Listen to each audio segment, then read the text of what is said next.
1990. I was in preparation for upcoming European tours with Carbon, which was my long-standing band. I might pop out every now and then to explain something. The personnel went into flux, and the new touring band would include Zena Parkins on harp, bassist Mark Sloan, David Weinstein on keyboard and sampler, and Blind Idiot God drummer Ted Epstein. Now, Blind Idiot God is not a description of Ted, but the name of the band that he was the drummer for. For these tours, we would be joined by Bashir Attar, the leader of the master musicians of Jajuka. Attracted by its aura of psychedelic exoticism, I picked up a copy of Brian Jones Presents The Pipers of Pan at Jajuka when it was first released in 1971. Immediately enthralled by its intensity and otherworldly ambience, I incorporated this village music of the Moroccan Atlas Mountains into the soundtrack of my college years. This record led me to a greater exploration of Moroccan music, including the Paul Bowles collections on Folkways, as well as recordings on the Lyricord and UNESCO labels. In the early 1980s, through my friend Charity Martin, a San Franciscan budding ethnomusicologist, clarinetist, and identical twin sister of Hope, my partner at the time, I had heard tales of her travels to Jajuka and encounters with Bashir Attar, the young leader of the musicians, a multi-instrumentalist who revered Brian Jones and Jimi Hendrix. In 1988, I again heard talk of Bashir through another friend, New York photographer Sherry Nutting. She had met Bashir in Tangiers through Bowles and told me that he would soon be visiting New York. They later married. When he arrived, we first met at Sherry's for dinner, a relaxed occasion with lots of wine and laughter. Bashir was not tall, but with a large aura, slim, sporting a trim mustache and afro. He was an excellent cook and made most of what we ate that evening: fish, couscous, aubergine. Next, he visited my studio just to drink coffee and listen to music. North African music, Ornette Coleman, whom Bashir had played with in Jajuka, Korean salonori, country blues. I played him some of what I was doing with Carbon, and we began to play together, finding our way to that outside place. Sessions that led to gigs as an informal duo at CBGB's and the Knitting Factory. Bashir taught me some of the Jajuka rhythms, which I translated to programs on a Roland TR-707 drum machine. Bashir loved the drum machine because it could relentlessly repeat a pattern without the variations spontaneously invented by human drummers, a feature that he felt was a distraction. Philosophically speaking, I was diametrically opposed to this, as I thrived on the continual elaboration of rhythm as produced by my many favorite drummers. But I was keen to find my way into the music of Jajuka. I wanted to hear and make the music as Bashir might, and if this meant bowing to his judgment, so be it. In 1989, the appropriately named Enemy Records asked us to make an album, which we accomplished very quickly under low-budget conditions. We experimented with sounds and textures in our attempt to create a fictional locus halfway between New York and Jajuka. I made extensive use of the ebow and guitar to create sustained textures in the maqam sections of the pieces, a free-time intro material for later exploration the pieces introduced, over which Bashir would improvise. The ebow was also used to generate a massive, dark, salty, sweet sound for solos, reminiscent of both the bowed string and the raita, the double reed horn. With the slab, one of my invented instruments, I could create sounds reminiscent of both a bass and a bendir, the Moroccan frame drum. Jane Tomkevich added some actual bendir as well. Bashir played raita, lira, a wooden flute, and the gimbri, a lute with a goatskin soundboard. With this project, he had his first experiences with overdubbing and got it immediately, building up multiple tracks of raita to recreate the sound of the larger ensemble of the village. This record was titled In New York, and though out of print for many years, it is now available again. Bashir joined Carbon for our European tours in October and November of 1990, and again in January of 91, in which the band would build up a seething intensity under Bashir's magnificent and relentless raita solos. At the end of our fall 90 tour, we were scheduled to fly back to New York City on Pan Am from Frankfurt just before Thanksgiving. Things were heating up in the Middle East prior to the first Gulf War. Terrorist alerts always seemed to be imminent, with security tents and paranoia the rule at airports. Arriving at the Frankfurt Flughafen, we entered the security lines at check-in, where we were separated and asked the ritual questions.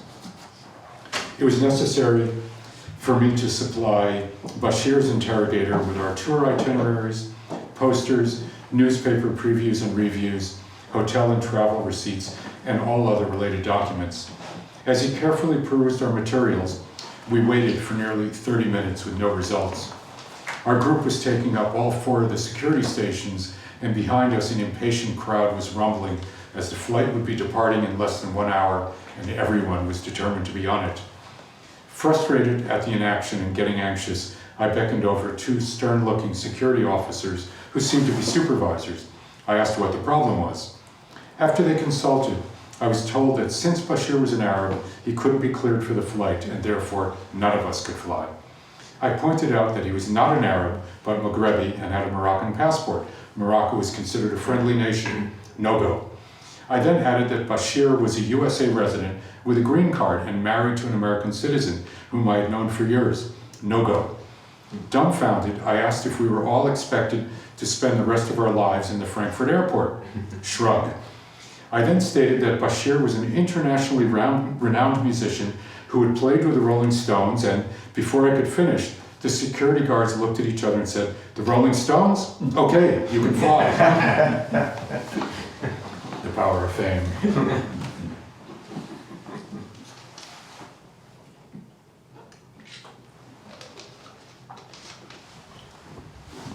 Now we're going to jump back in time in the Wayback Machine to July of 1974. I cold called Lejarn Hiller, who was a great composer and was my advisor when I was a student in Buffalo, and he was a pioneer of many things. Anyway, I'll get into it here. I called Hiller to arrange a meeting, and a few days later drove to Buffalo. Jerry had the air of a mad but genial scientist, a thin man, bright-eyed, skinny-tied, incredibly gracious and receptive to me as I described my musical work to date, and I showed him some of my scores. He was especially interested in the fact that I'd experience in designing, building, and repairing electronic circuits. On the spot, he offered me a place as a part-time graduate student for the upcoming fall semester, and equally important, a job as the assistant to George Richard, the maintenance director for the music department. The moment the meeting concluded, I picked up a newspaper and a map and found myself in an inexpensive apartment on Buffalo's east side. With the lease signed, I drove back to the Hudson, arriving home in the wee hours. This was a house that Steve and I shared, along with John Lurie and Evan Lurie and Wendy, and with 7 cats, 3 dogs.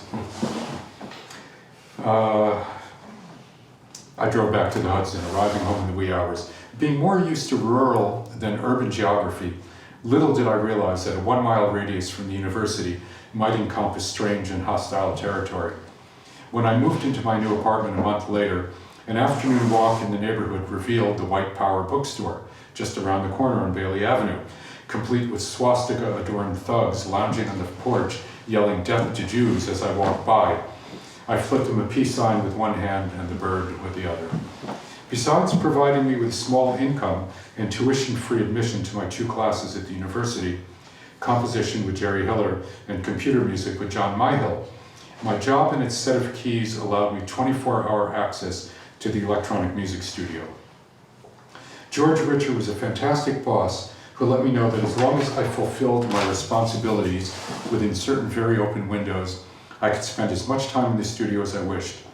Balding with a fringe of long hair and severe horn-rimmed glasses, George loved to tell stories about the legendary composers and musicians who had walked these hallowed halls. He could be cryptic, as when he intoned solemnly, "One day you will meet a woman named Marianne Amachet. You won't forget it." At the time, I found little documentation about her, but when we finally met in 1985, I had learned much about her work, but not so much that I wasn't knocked for a loop by her blunt style.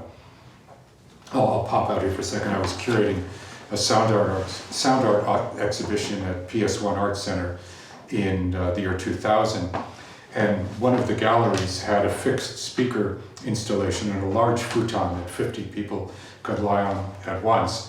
And we had a jukebox playing a number of sound art pieces, classics, and I had a piece of Marianne's in there. And she came in to listen to the exhibition and said, no, for my piece, you have to take the speakers off the wall and you have to move them to here, and I don't want people over here. And she just, it was insane, but very typical for Marianne. The studio was equipped with a pair of Ampex 440 tape decks and racks of early Moog and bought equipment, including the prototype vocoder. Hiller enthusiastically discussed the principles behind this device and his plans to exploit its transformational potential in a composition titled Metamorphoses, based on Ovid's classic. I would lock myself in the studio on a Friday afternoon and emerge on Monday, having immersed myself in manuals and systematic experimentation with the synthesizers.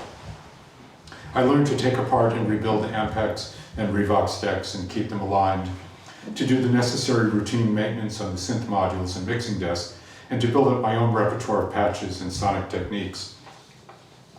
I dreamed of putting microphones in each of the cell-like practice rooms and recording and mixing the results, an idle fantasy. With one ear to the ground and the other facing upward, I could luxuriate in the snap and crackle of creative musical energy bubbling through the general noise of football and business administration chatter. Baird Hall buzzed with esteemed guests and frequent concerts.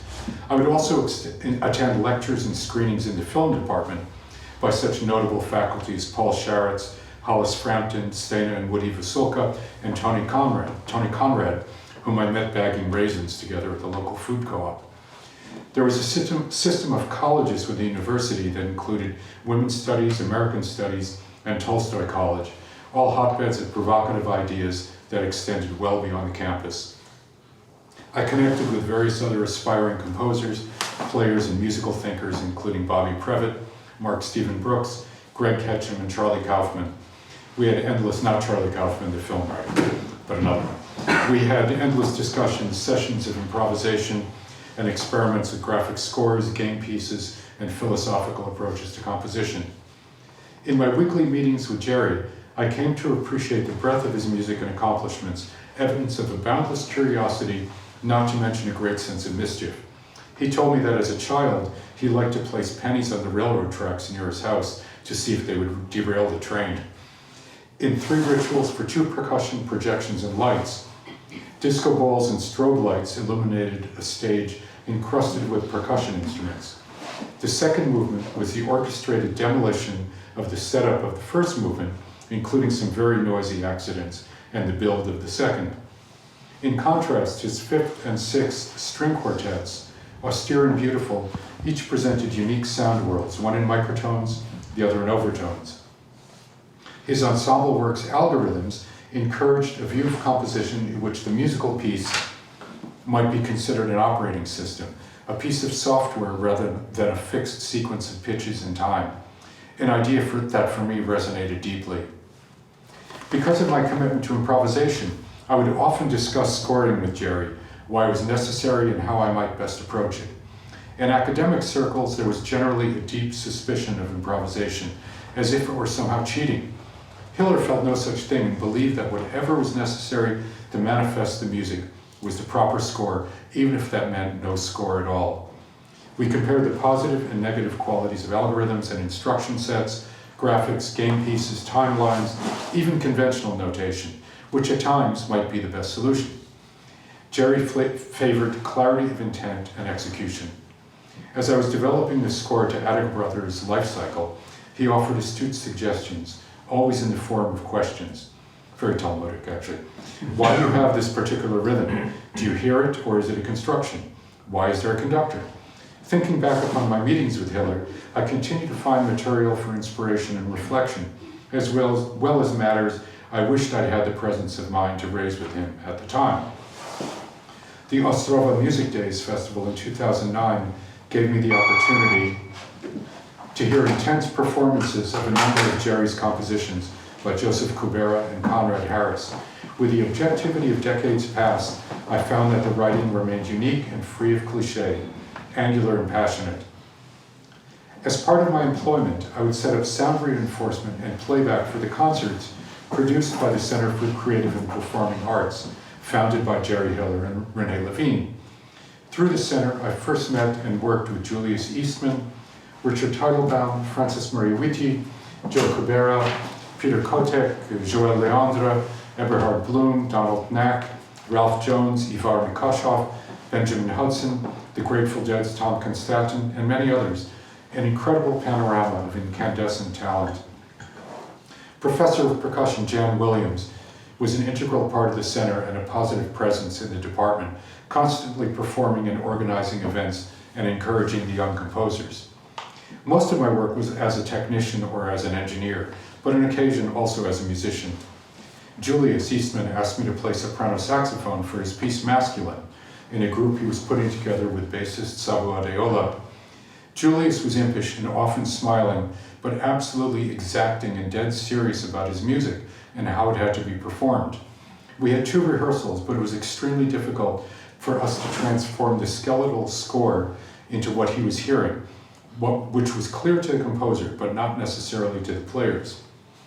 Doing tech for an Essian ensemble performance of his piece Feminine at Albright Knox Art Gallery was much more direct and the results extremely gratifying, with Julius's lyrical, futuristic, Afro-minimalist sounds floating on a grooving bed of mechanically excited sleigh bells. I was deeply saddened to witness Julius's drug-related deterioration after he left Buffalo for New York City.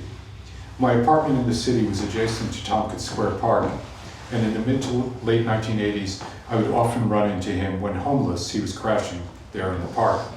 When I had money, I'd give him some or get him a meal. He had that particular glow that emanates from certain addicts, and his conversation veered unpredictably from brilliant to incoherent.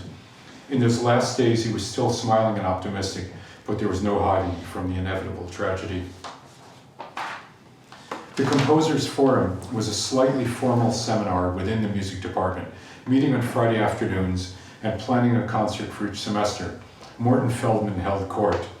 A large man with a big belly, usually dressed in a white shirt and suit pants, he presented an imposing figure with his horn rims, pompadour, and ever-present camel, an inch of ash perpetually ready to drop.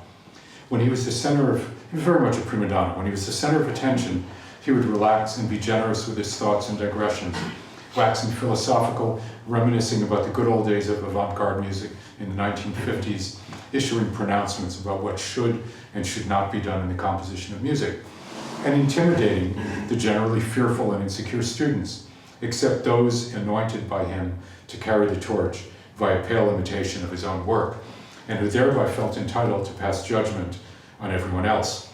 If there was any challenge, self-righteous anger would take over.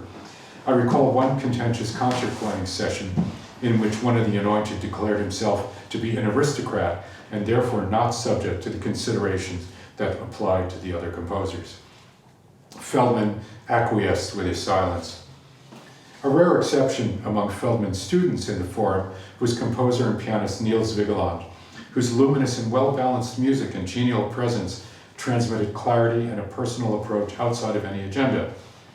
Feldman's music certainly had been an influence on me. Indeed, his and Jerry's presence was the reason I was in Buffalo. To hear him expound in his thick Queen's accent on teppich, painting, and poetry was always stimulating and often startling. Morty's office was next door to my base in the electronic music studio, and there would often be friendly greetings and queries into my work. I had very mixed feelings about Morty, and I began to understand that the artist and their art could be very different entities. For the October Composers Forum concert, I decided to present a realization for soprano sax and tape of my algorithmic piece, Hudson River No. 7. On one channel of the tape was a 90-second through-composed melody that I'd played on the soprano sax through a ring modulator. This track was slowed down to half speed, and another ring-modulated sax track improvised an overdub to the remaining channel with a now 180-second line. Very much like a Countess Firmus. For the performance, this tape was then slowed down to half speed again, yielding a 360-second heterophonic background over which I improvised a third sax part through the ring modulator pedal I'd built. Morty called me into his office the next morning. "Sit down," he commanded, and quickly dismissed me. "You know, improvisation, I don't buy it." In November of 1974, inspired by political activities that would soon have a dramatic effect on my life in Buffalo. I began work, I should say I was arrested and charged with stabbing the head of campus security. I go into this in detail in my book. Needless to say, I did not stab the head of campus security. There was a march. Every student had to pay an activity fee to the university, and the student senate would decide how this would be spent. And because the representative of our district had sponsored an Attica amnesty bill, the school had voted money for us to go to Albany and do teach-ins around this bill. And the president of the university unilaterally vetoed this, saying it was not educational but political. He was a very right-wing engineer from West Virginia who had written Ketter's Rules of Orders after the so-called student riots in the 60s. Anyway, so we had done this march. The university called the police on us, and they crashed in on us with dogs, and a plainclothes campus policeman grabbed my girlfriend by the hair and started dragging her.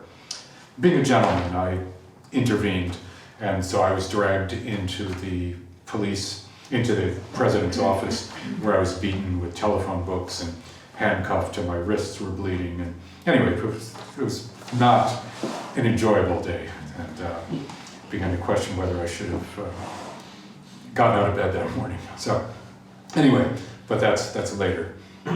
So I began work, and this was before that. In November, I began work on this piece for presentation at the March 1975 concert.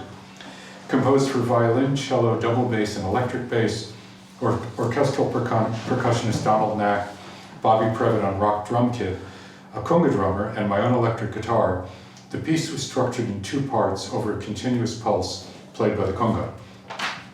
A conductor with time cards cued the various entries and transitions. The first section featured a through-composed 7-note pentatonic melody for the strings, stretched over 5 minutes and harmonized microtonally to produce an angry bluesy buzzing, while the drummers exchanged terse, intense blasts, notated graphically and placed on the timeline. In the second section, 3 minutes in length, drums and bass played the through-composed angular groove in 21/8, while the strings and guitar wail like sirens with glissandi, read from the graphic score, and the percussionist generating earthquakes. As we prepared to commence the performance, Feldman rose from his seat in the packed house and, pointing at the conga drummer, shouted, "Where's his music stand?" I replied that he didn't need one because his entrance and exit were cued by the conductor. I didn't want to have to explain then and there, but especially to the audience, but the lack of a music stand was intended to make a point about the role of the congas. It was also the only African-American musician in the ensemble, for that matter, in the entire hall. Feldman's answer was to climb on stage, grab a music stand from the wings, bang it down in front of the conga player, whose jaw dropped, his eyes glazed over, and announce, "Now you can play the piece." As before, Morty called me into his office the next morning. "You know," he raged, he would always start with, "You know, you put too much sociology in your music. Music should be listened to sitting in red plush seats, but your music, you have to sit on the floor." There's a lot of other stories of meetings with Morty. It's interesting, a few years later in New York, I was in a concert series that Peter Kotick organized with John Cage, and at one concert, Pauline Oliveros was in attendance, and after my performance, it was a solo piece with the guitar, she came up to me and said, "Elliott, you know, your music," she said, "music should be listened to with your eyes closed, and your music is for listening to you with your eyes open." So I have Morty on one side telling me what music is supposed to be, and Pauline on the other. So you can sit on the floor with your eyes closed. Yes, exactly. Actually, now that I'm an old geezer, I actually prefer a red plush seat. It's difficult to sit on the floor. Right? Okay, and one last short piece. This is from chapter 9 called Self-Organizing Systems from Cyber to Punk with a Side of Blues. Before heading back out on tour, I convened Dave Hofstra on bass and Joe Trump on drums. This is in 1991, to record a set of classic blues and 2 originals that would be released under the name Terraplane. After the disintegration of a 3-year relationship, it was deep balm to play instrumental versions of tunes by Otis Rush, Robert Johnson, Howlin' Wolf, Muddy Waters, Albert King, and more. I'd spent decades working on channeling the sound of my blues heroes through my fingers. While it's good to be able to execute anything that you're hearing, ultimately mechanics are not that important. Anyone can learn licks. The asymptotic returns. I'd rather hear and play the search than crank out a flashy lick, a worn cliche. I'd long felt that attempting the impossible is a lot more exciting than waltzing through gestures that are nearly automatic. With our recording, I felt that we'd done a little justice to the music, and I hope to perform it live, perhaps at a vocalist or horns. Terraplane indeed did expand to encompass a wide range of soulful and talented artists, among them Queen Esther, Eric Mingus, Tracy Morris, Lance Carter, Sam Furness, Curtis Folks, Alex Harding, Tony Lewis, Dean Bowman, Terry L. Green II, Molly King, and our most esteemed special guest, guitarist Hubert Sumlin. I'll never tire of listening to or playing classic and country blues. The poetic and expressive lyrics delivered by voices rich and rough, embodying pain, anger, and joy, the African-derived rhythms, the vocalized guitar, the wisdom and humor. Sometimes my synesthesia takes the form of taste. I like cooking and eating good food, and when playing blues, hitting certain notes brings forth tastes. Salty, sweet, sour, bitter. Tastes like life. Flash to September 2011. The master himself, Hubert Sumlin, enters producer Joe Martin's studio for an overdub session for my new Terraplane album, Skyroad Songs. He's carrying his oxygen tank like a guitar case. Like an astronaut, he says to me, chuckling slyly. It's 2 years since I've seen Hubert, and I'm surprised by his frailty, but reassured by his strong hug and joyful demeanor. This ended up being his last recording session before he passed away. Soon we're all laughing over a story about his early days with James Cotton. He downs an espresso and fingers my white Strat while we play the basic track, This House is for Sale, on which he'll overdub. Magic in that right hand, not to mention the left. Over the years, I've spent many an hour watching like a hawk, trying to figure out just how that magic is conjured. A relaxed brushing of the strings with those long digits, totally casual, but the sounds that emerge are anything but. No matter what kind of guitar he's using, and I've seen him play them all, it always sounds like Hubert. I first met Hubert in 1983 in a Chicago dive, where he was alternating sets with guitar trickster Lefty Diz.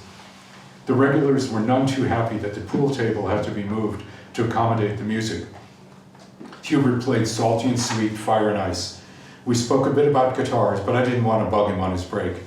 I was happy just to hear him play, and in fact, thrilled to actually exchange a few words with this man whose sound had moved me for so many years. Like so many suburban white kids, I came to the blues through Paul Butterfield, the Yardbirds, the Stones.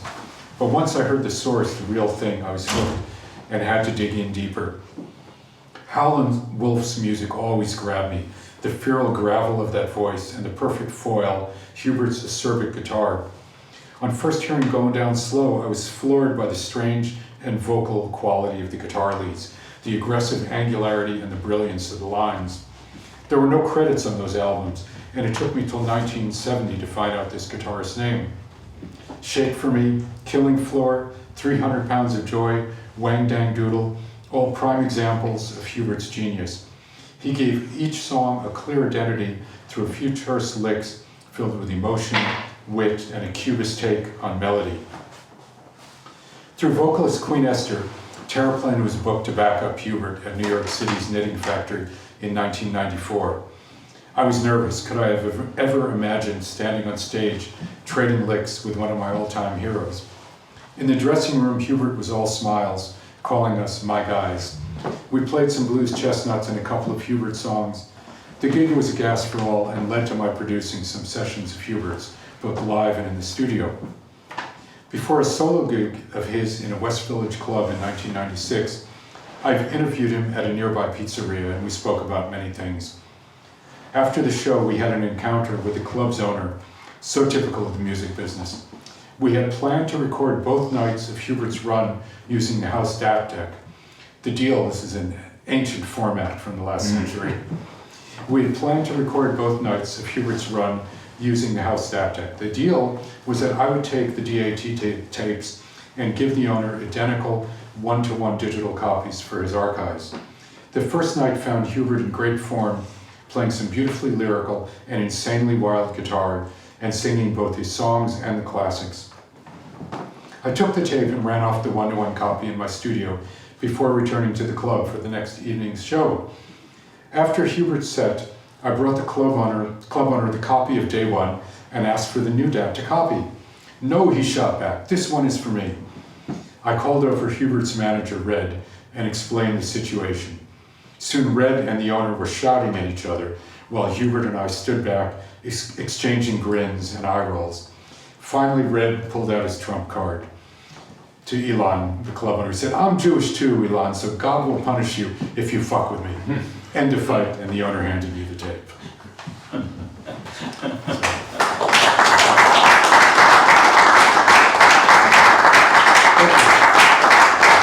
So, I don't know if anyone has any questions, or we want to just enter into a little dialogue about anything that may have come up, or things that didn't come up since you've read the book. I mean, the book is a pretty wide-ranging mixture of memoir and some music theory, although I try not to get too geeky about things, and some cultural discussion. I should say the book started out as just a collection of disparate essays, and when David Rothenberg, who's a clarinetist and composer, came to Berlin, where I was living in 2015, he told me that he wanted to start his publishing arm, Terra Nova Press, up again, and did I have anything?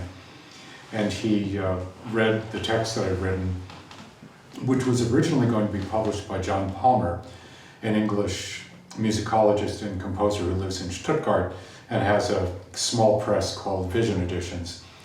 It would have been a vanity press, 50 printed copies and then just electronic. And David said, "Listen, I'll make a real book for you, but you need an editor." And so he hooked me up with Evan Eisenberg, who's a brilliant, He's amazing. great writer and a fantastic person.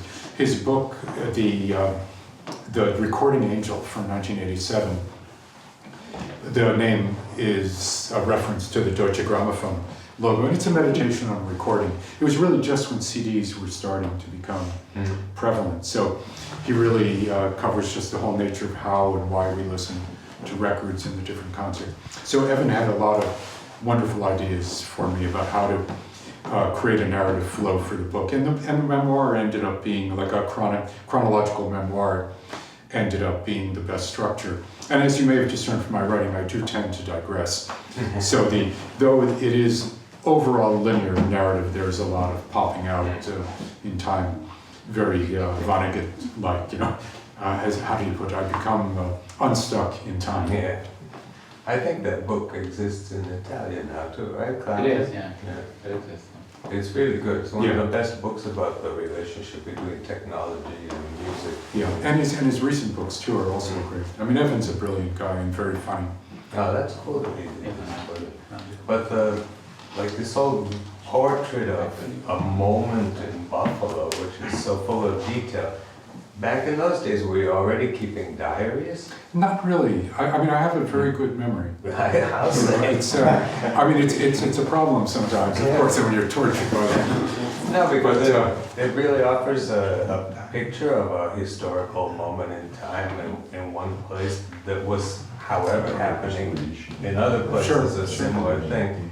And what it made me think about was how exciting it was to use the first electronic instruments, the very first computer possibilities, and the fact that the sounds that came out of them had to be those sounds because the technology dictated it, whereas now I'm using the same machine inside in a virtual model. It's not the same feeling.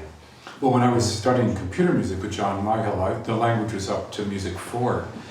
I mean, it was ridiculous. You'd spend weeks writing code and then punching it into cards. Yeah, I was doing You'd have a box of cards this big, and you had to, schlep them by bus over to the other campus where they had a mainframe and queue up and they'd run it, and usually what you'd get back is a bug report, you know. Dope, yeah. But when you finally got your output, you'd get a digital tape.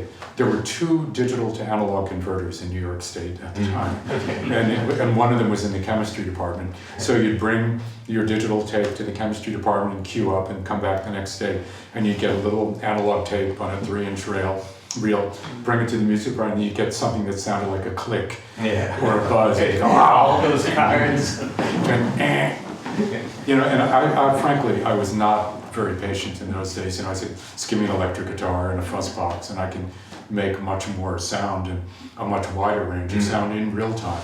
You know, for me, synthesis was not, I wasn't as much concerned with the process then as the end results. And the mathematics, Yeah. because you love that part of it. Yeah, well, this was always an issue. Remember when we were at Bard College, Ben Boritz was one of the big cheeses of the music, the formaggio grande. Yeah. I would say formaggio grosso. I think it's more appropriate in Boritz's case. And he'd come into class with a printout and say, this is the best piece of music I've ever written. And so someone in the class would say, well, what does it sound like, Ben? He'd say, well, that's not important. Doesn't matter. So, I mean, but that was that attitude. It's a structure. Yeah, Columbia, Princeton, you know, Music Center, they didn't care about the sound. Yeah, he used to explain why Beethoven was good, because if you turned it upside down, it was symmetrical. Yeah. Well, Schillinger was very big in those days. Yeah. I much prefer Schillinger. No, it really made me think about what it was like to use those first instruments, though, and the sounds of them, and the fact that there was this exciting mix-up between instruments and new technologies that I don't get the, you know, I'm not saying It was things not were re- better in the old days, because they It was weren't. different. It was not reproducible, though. That was one of the great things. You'd work with synthesis, and unless you recorded it and used it as something fixed, if you used the it never synthesizer come on out stage. again. I mean, the memory system was an overlay, a piece of paper, and you could make marks on the piece of paper where every knob was and what was patched in. And, you know, you could get it close, but also the devices themselves were not that stable. They were all discrete, solid-state devices. There were integrated circuits in those days, but it was still not to the extent. I mean, you couldn't pack as many process transistors into one chip as you can now. And so everything was very unstable, which made it interesting, you know. Anyway, this is historical documentation too, and most musicians' books do not have that kind of detail. Well, I felt that it was important, you know, especially like living in the East Village. I mean, like the scene from the Minivan, which became the source of an opera. I mean, that was like the microcosm of the whole East Village mix of the beatniks. You know, you'd see Allen Ginsberg and William Burroughs in the Minivan, the no wave scene, you know, every lounge lizard that had ever been, and you know, Lydia Lunch and her gang would be in there, and playwrights, filmmakers, I mean, everybody, you know, would be there in the Minivan at some time. The account that I focused on was, and which was the source of the opera, was when Jack Henry Abbott came in one night, and this was a place, you know, that we'd hang out every day. Even though the food was terrible and the coffee was even worse, you could sit there for hours. And Jeannie Liotta, do you remember Jeannie? Was one of the waitresses there. And Basquiat's girlfriend, Suzanne, who I was completely in love with, was a waitress there. So they were always in, and they just keep giving you coffee, you know, as long as you sat, you could be there. It's the place for you. And one night, Abbott came in at 3 a.m. With a little entourage. He had just been released from prison by the intervention of Norman Mailer and some other authors. He had written this book, In the Belly of the Beast, which was a brilliant, brutally vivid book about life in prison. And so they said, this guy's a great author, he shouldn't be rotting away in prison. But he'd spent most of his life in prison. He was a career criminal. So he was released into a halfway house. He was the toast of New York. The book was on the Times bestseller list. He was living in a halfway house on 3rd Street, just 2 blocks away from the Biniban. And so he came in. Now the Biniban had no restroom, so if you were a man, you were told to go to the alley and pee against the wall. And when the night manager, this guy Richard Allen, told that to Abbott, Abbott said, "Come here, I want to discuss this with you." And Richard went out to the sidewalk with Abbott, and the next thing you know, He had a knife in his chest, and Abbott was gone. And I mean, it was, you know, we had left just before Abbott killed the waiter. We were leaving as Abbott was coming in. And I had a meeting there the next morning, a few hours later, came back, was just completely covered with police tape, and it never reopened. But I always thought that the confluence of this murder, which really changed the whole view of the East Village, just as the murder of those two hippies, what were they called, in 1970, changed the East Village. It was a deep decline into heroin addiction and gangs and burned out buildings. That changed the whole hippie scene in the East Village in the late 60s. And this began to mark not necessarily deterioration, but a transformation to something else, because all of a sudden there were art galleries opening everywhere in the East Village. All of a sudden there was many limousines crowding the streets as there were anything else. Rich people are going, oh, this is so cute, this is great. Expensive cafes with beautiful angular bleached wood panels instead of the usual dingy dark paint and cockroaches, you know. It was a pretty wholesale transformation. So the opera Biniban, with a libretto by Jack Womack, was about this transformation as well as the murder, seen through the eyes of a writer, Jack himself, who was living in the neighborhood at the time. Yeah, it was a turning point. Yeah. And there are many of these cusps. You know, I think 9/11 became another cusp. I say that 9/11 was when New York became occupied by the Americans. You know, before that, New York City was hated by everybody. In New York State, they hated New York City because all the money for the operation of the state came in from New York City. Yeah, we were in favor of getting out of the United Yeah, that was States. Norman Mailer Secession again. movement. Yeah, Norman Mailer again, a key figure. You know, Make a horrible person, Porto but Franco. brilliant, you know, brilliant man. Yeah. And this idea that these people who were controlling New York City budgets, who hated New York, so there was never enough money for the public transportation or for the schools, even though we were funding them. So after 9/11, and Americans hated coming to New York because they claimed it was dangerous. There were always stories of a tourist walking in Times Square and being knifed, you know, or being thrown onto the tracks. But after 9/11, there was the American Army everywhere. Guys in I always thought this was funny. The American Army would be stationed everywhere, and they're always wearing camouflage. You know, if they really wanted to be in camouflage, they should be wearing business suits, or, you know, sports clothes or torn jeans, or concrete. Yeah, exactly. So yeah, I mean, New York is continuously reinventing itself, and I often say, because I'm a grouchy old guy, not for the better. And when you played in Milan with Hubert, what year was that? That was 1998 at Teatro Really? Mazzoni. Yeah. Yeah. How long? Which is in relation to this story? When was that? Like a year before? Well, the story, it was 2 years after the story. 2 years after? Or no, maybe it was 99. 99, we had the tour. Because we also played in England, we had a tour in England. Was that great? I mean, Hubert was really a fantastic trooper. And he was always amazing, because he never played the same thing twice. Even when you play the same song, you could always count on him finding a different way to do it. He was like a trickster. He was always, I mean, when I'd play one of his licks back at him, he'd like look at me and come on. You know? But, you know, you have to pay tribute to this guy. Even though with Hubert, you could always recognize it was a Hubert Sumlin lick, but you could never say that, well, to do this, that even when Hubert played it, it was never a cliche. He would always reinvent it. He had a great story about when Jimi Hendrix came to a show that they were doing with Howlin' Wolf and asked to sit in, and they played Killing Floor, and Hendrix tore it up and played the guitar with his teeth, you know. And Hendrix had stated that Hubert was his favorite guitarist, but then with Hendrix on stage tearing it up, you know, Hubert said, "Oh shit, I'm fired," thinking that, you know, but Jimmy had other ideas. But he asked Wolf at the end of the gig if he could record Killing Floor, and Howlin' said, "Young man, I think you can. Yes, you're gonna be somebody." You should tell your Jimi Hendrix story. Oh yeah, well, and it's in the book, of course. Okay. In 19 everything is in the book except all the stuff that the editor said. I mean, originally it was going to be like Proust, it was like the 800 pages. Because really, you get me caffeinated and I start typing, and there's a lot of... I'm working on another book now, which is called Skyroad Stories, which is actually more of a travel book, and it's going to have less of the music and more of the things that happen, like a very funny story when I was in Palermo, in Catania one time and nearly got arrested, which is, like as I said, another story.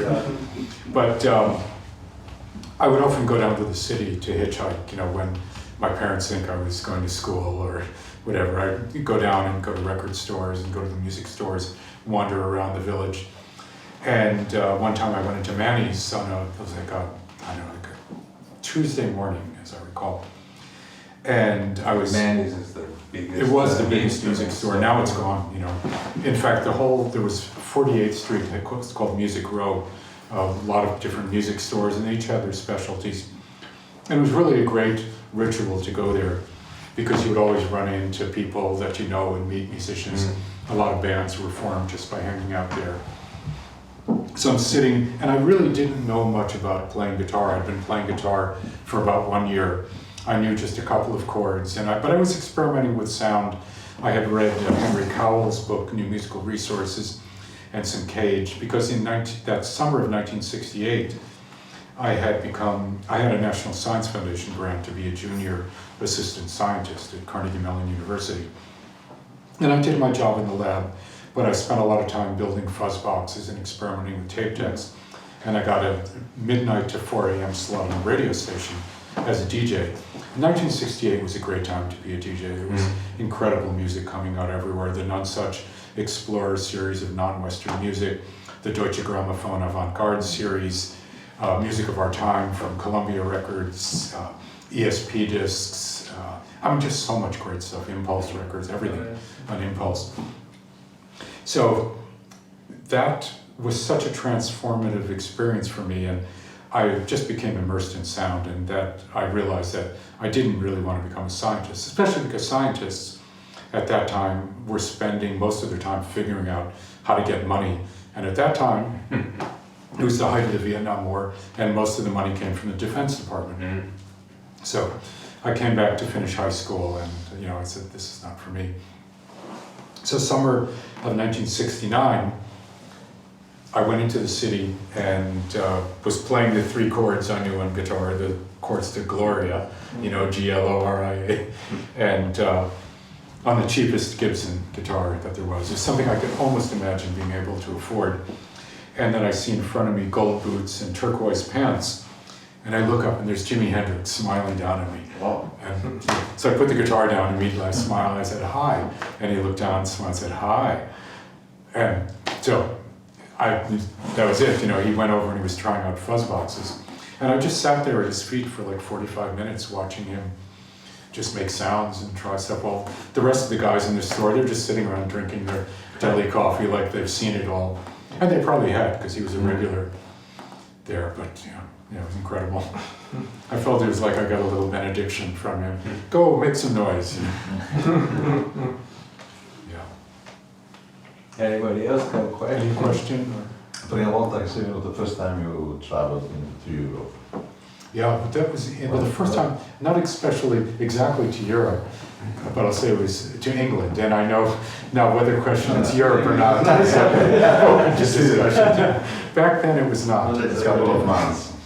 It was really a great tour. I went there because Glass Records was going to be putting out an album that I had done, partially produced by Mark Kamens, who was at the same time he was producing my record, was producing Madonna's first record. So a little bit of I used to go to Mark's DJ booth up at Danceteria, and Madonna would be dancing in front of him, and she'd come up into the booth and hang out. And Mark wanted me to kind of get the vibe of. You met Mark? Yes. Yeah. Mark was the A&R at Island Records, and I'd sent him a cassette before I moved to New York. And that first morning I was in New York, I called him. He said, "Oh, I love that cassette. Why don't you come in?" I said, "Wow." So this led to a recording session a year later with Bill Laswell on bass and Philip Wilson on drums. And I loved Philip's drumming back from seeing him with the Paul Butterfield Band in the 60s. and Art Barron on trombone, who used to come to hang out at Bard when we were students, and Olu Dara on cornet, Mark Miller on percussion, and then the rest of the stuff I produced myself. And so Glass was putting this out, and they brought me to London to master the record and arranged a concert for me in London Musicians Collective. And this was, of course, a legendary place, and it was a trio of Terry Day and Paul Burwell and I splitting the gig with George Lewis and Lindsay Cooper. And Keith Rowe was in the audience, and very kind man. We spoke a bit, and very encouraging. Then I went up to Manchester to play a gig with Danielle Dax and the Wathmen, who was her backup band at the time. And yeah, really mind-blowing. You begin to see how different it was. New York was still very commerce-oriented. But at that time, commerce and art intersected in a very positive way. I mean, there was money. You'd play a gig at a club and you'd get paid a lot of money. They began to realize that, well, people are just going to come to drink. Why should we pay musicians? There was also a formative moment at Danceteria. There was a song that came out in 1981 called "Last Night a DJ Saved My Life." And Great song. yeah, great song, absolutely. But around that time, you began, like, one night we were hanging out at Danceteria, we were playing, and during the opening band, that we heard a bunch of tourists standing next to us say, the first band was about to go, and say, oh, the band's about to play, let's leave, let's go to a different club, You began to see that more and more. Oh, Yeah. live music, terrible. And now New York, don't get me started. And then touring on the continent, 1 year later, 1983, it was even more a radical vision of how there was a big squat scene then. We played a lot of cultural centers. So a tour, we might play at a really down and dirty squat, and the next night play a beautiful theater, and the next night play a festival, and the next night play a disco.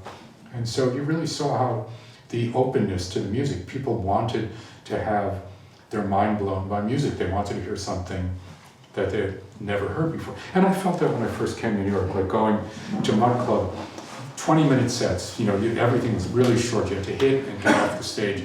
And people the audience, or tier 3, it was all people mostly from Japan or Europe, or fellow artists. No Americans would set foot, it was too scary. And so you were with your friends and colleagues and people who would soon become your friends and colleagues. And it was just a very synergetic scene. Very exciting. We never slept. I mean, we saved that for old age. Yeah, it was very exciting. I mean, I hate to wax nostalgic. I think every era is nostalgic for something in the past. The question is, how do you recognize what's positive from these past years without falling prey to nostalgia? How can we generate something positive in the now? And that's the question, especially when faced with incredible corporate stupidity, Evil, truly evil. But whatever the new thing is, it's going to be way different from live, the kind of live performance you can do before. But I still think people need viscerality. The thing about an audience, and this is something I'm trying to delve into, I delve into a little bit in a chapter on socioacoustics, this notion that the context of a performance is very different depending on who's there. It's not just a one-way transmission of the performer to the audience. There's like a pheromonal handshaking. A lot of scientists poo-poo this idea of chemical interaction, but now more and more people are beginning to accept the fact that our gut bacteria affect how we interact with people. You meet your partner because your gut bacteria are saying, they're sending messages to the brain saying, that's the one, And so you have a concert situation. I mean, I've experienced every permutation of a concert situation where I feel like I'm playing great and the audience feels like it's brilliant and everybody's very happy. Then you listen to a recording 6 months later, you say, well, this is not very good. And other times, I hate it and the audience hates it. And you say, well, this is not bad, And every combination in between. So what happens is that handshaking, this you create like a cloud of chemicals when you're in a room with people making music and listening. And there's always a feedback loop. And the question is, how do you facilitate that feedback music.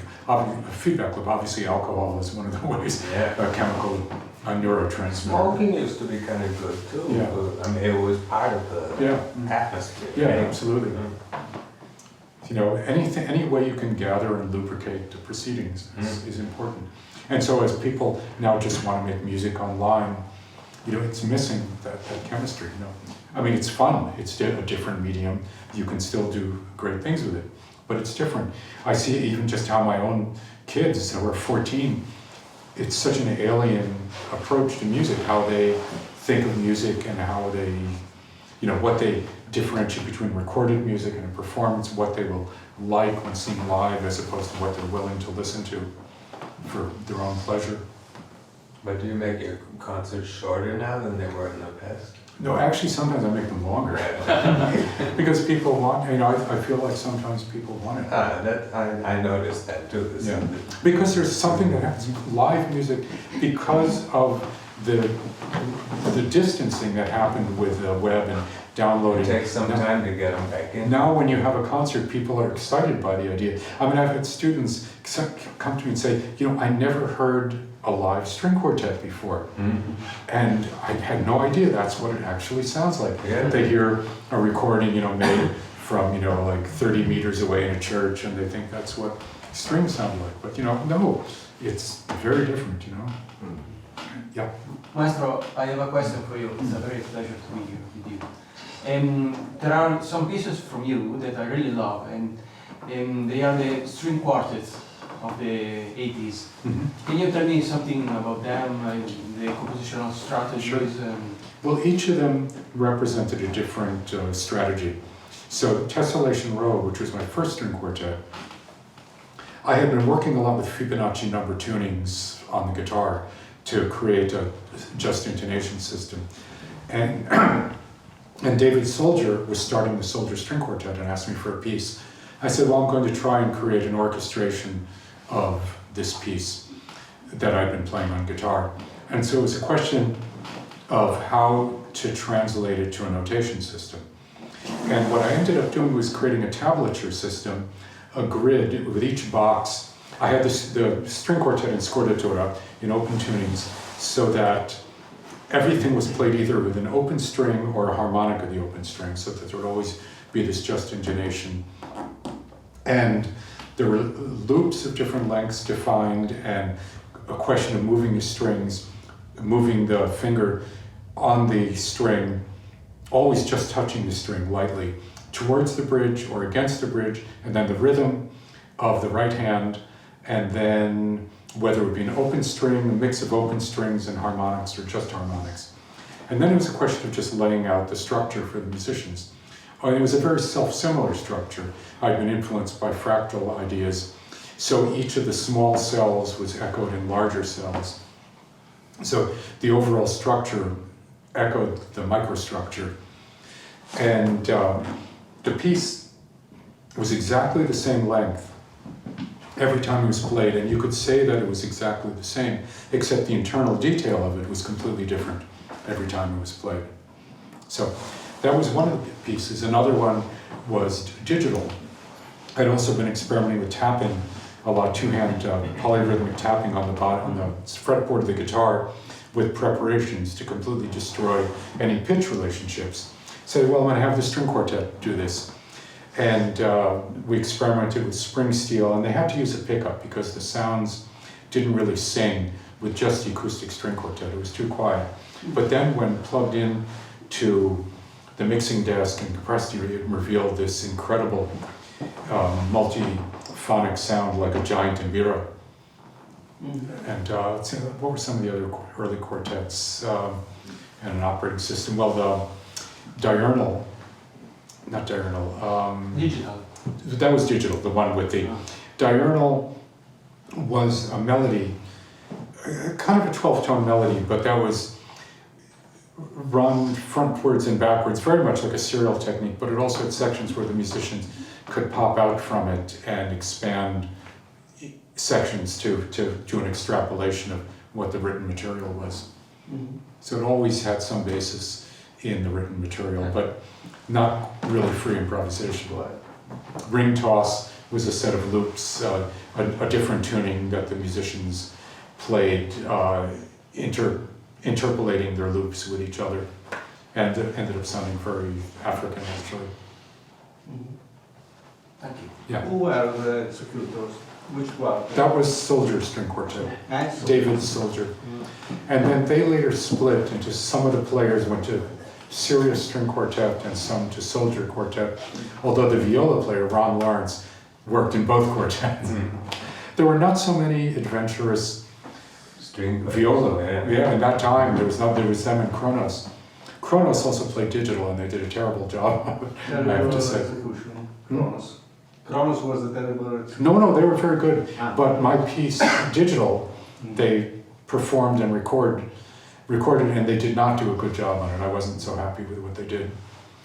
But now what's also funny is that at the same time I was working on Tessellation Row for Soldier Quartet, Paul Dunkel, who was the conductor for the American Composers Orchestra, asked me for a piece. And he had come to see Carbon. He saw a performance of Bobby Previtt and Charles K. Noyes, both on drums, and myself as a trio version of Carbon. He said, I want you to write a piece with your two drummers and you playing. I was playing a double neck at the time.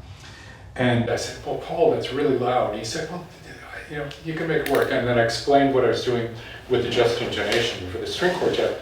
He said, okay, yeah, orchestrate it for the string orchestra. I wasn't going to use any reeds. And I gave him the score of this tablature and he freaked out. I said, no, the orchestra players will never read this. So he rewrote it in standard notation. And we had only one rehearsal. So at the performance, at the rehearsal, the string players all refused to do the scordatura on their instruments, saying it was going to destroy the instruments. Now, I knew this was not the case. It was not that radical a tuning. But they insisted that the orchestra rent them cheap instruments, which they did. They sounded not so good. And then at the performance, the entire orchestra came out with big wads of cotton in their ears, so they looked completely ridiculous. And it turned out it was the quietest piece in the concert because of, I wanted the string sound to be heard. So Bobby and Charlie and I played very, very quietly. I felt it was kind of a bloodless performance because we were so respectful of the strings. And at the end of the performance, the audience applauded. And when the audience stopped applauding, the first violinist said in a stage whisper so that everyone would hear it. It was up at Lincoln Center. Next time, I said, why doesn't he just ask us to stomp on our instruments? No. So if I ever get another commission from American Composers Orchestra, that's the plan. Sound funny instead. John, with those. Any other questions?